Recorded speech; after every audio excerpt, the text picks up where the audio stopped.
Всем добрый день! Рада приветствовать вас на своем канале. Сегодня хочу предложить рецепт очень простого белого хлеба, формового, заливного, без вымешивания теста руками. Можно приготовить очень быстро и просто, не испачкав рук. Для приготовления потребуется 400 грамм белой пшеничной муки, я ее уже просеяла, 1 чайная ложечка соли, это 6 грамм. 1 чайная ложечка без горки сахара, это 4 грамма, прям вот под нож, больше не нужно. Дрожжи я использую живые, беру 10 грамм. Если будете использовать сухие, берите 4 грамма. Растительное масло, всего потребуется 45 мл, 30 мл сразу и плюс еще 1 столовая ложечка. И воды тепленькой, около 35-40 градусов, 300 миллилитров. Соединяем теплую воду вместе с сахаром и дрожжами. Тщательно все перемешиваем венчиком, чтобы дрожжи полностью растворились. И потом выливаем растительное масло 30 миллилитров. Как я уже и сказала, 1 столовую ложечку будем добавлять в конце замесом. Мука у меня уже была просеяна, если у вас нет, обязательно ее просейте. Добавьте к муке соль и тщательно перемешайте, чтобы соль равномерно распределилась.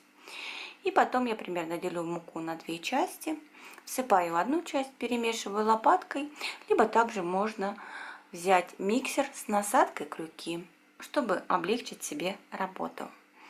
Перемешали, всыпаем полностью всю муку.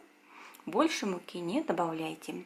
Это уже откорректированный рецепт. Обычно такой хлеб делают еще более влажным, но он мне не совсем нравился, потому что он получался какой-то резиновый, с такими пузырями. Мякоть у него была слишком влажная и от этого более такая резиновая. Я слегка скорректировала рецепт по влажности, поэтому, на мой взгляд, такой рецепт, на мой вкус и взгляд, идеальный.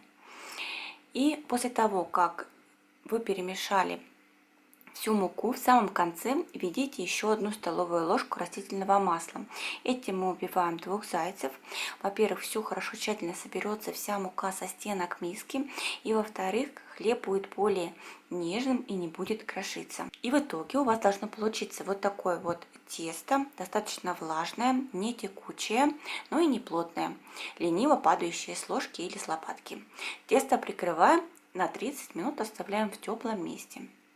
После 30 минут делаем протяжку. Вот именно протяжку. Не просто обминаем тесто, а берем лопатку и вот таким вот образом по кругу как бы протягиваем как можно выше слой теста и опускаем. И так проходимся по кругу 1 или 2 раза. Снова прикрываем посуду и оставляем тесто еще на 1 час. Желательно, чтобы было тепло. Можно поставить в духовку с включенной лампочкой и со стаканом кипятка.